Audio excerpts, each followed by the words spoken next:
Hello and welcome to Cloud Tech Talks. This is Pritesh. I'm back with another video. In this video, I'm going to compare a traditional monolithic kind of an architecture with a modern microservices based architecture and kind of touch on the differences between the two.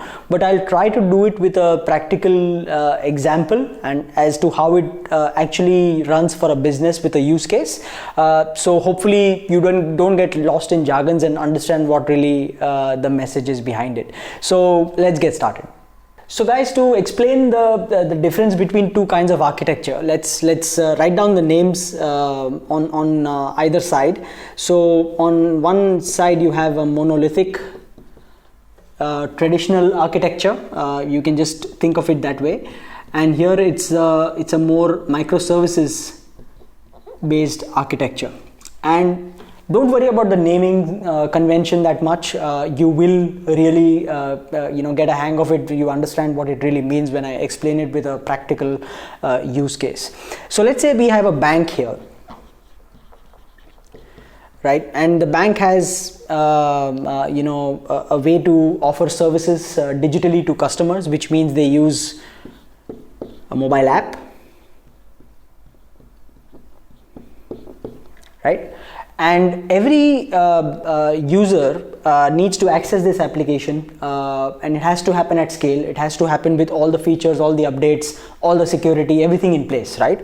So if we take this example and we try to draw very high level picture of what a monolithic application would look like versus how a microservices based application will look like, you'll sort of relate to it when the whole full picture clears up. So let's think of it as a transaction, right? What do you need typically for a transaction to happen? You need a person, right? So this is the user of the bank application. He's using this application, and he needs to have access to primarily three things.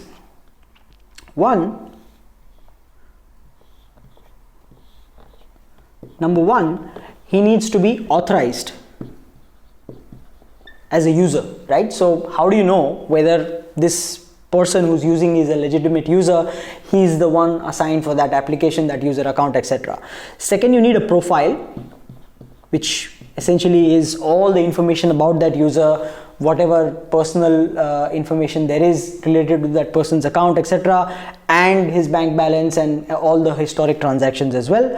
And number three, he needs to access the payment module, which means he needs to send money to someone, and all of this needs to happen keeping in mind service 1, 2 and 3 at the same time, right? So you can't have only the authorization and do the payment.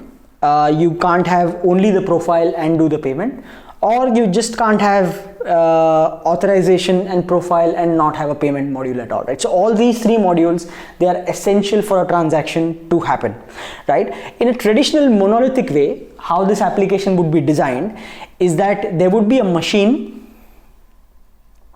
Let's say this is a machine,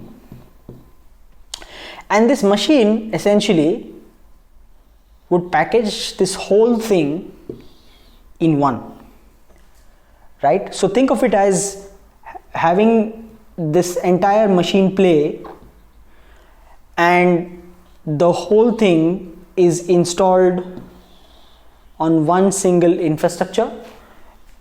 So one hardware instance, one infrastructure, running a specific OS, running specific databases, libraries, etc.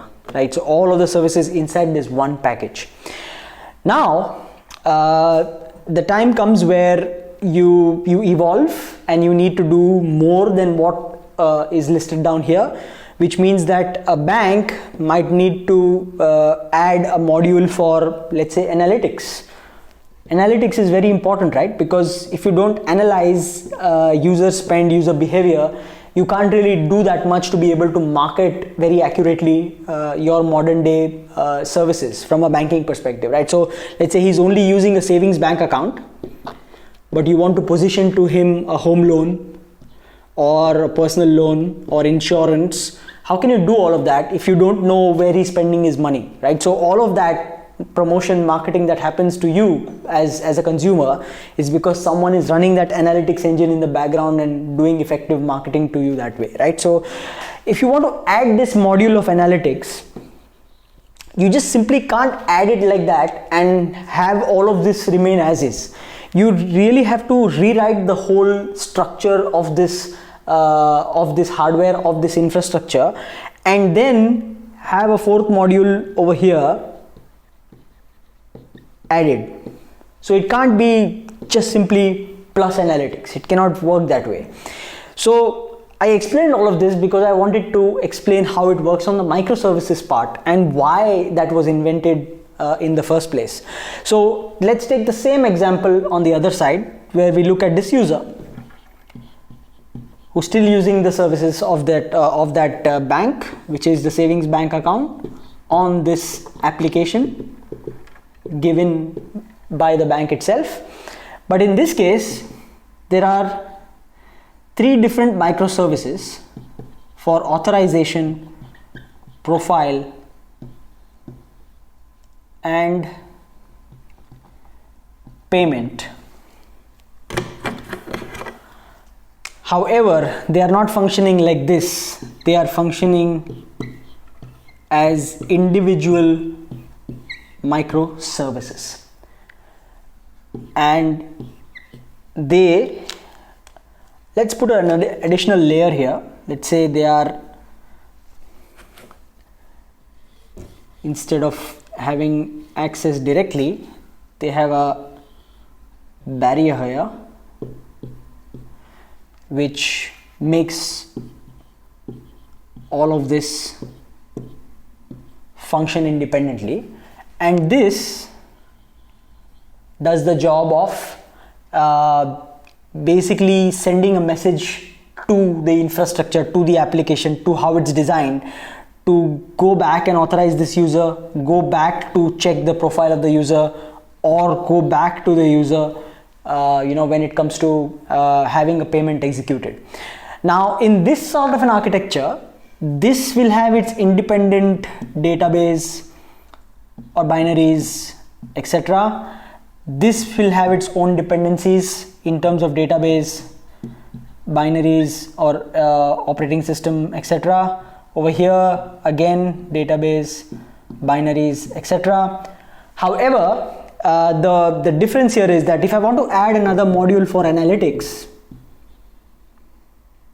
it simply becomes another module and you just add it to the whole stack. So difference is that there was no boundary set in this case like it was in this case, where the whole thing was running on one infrastructure.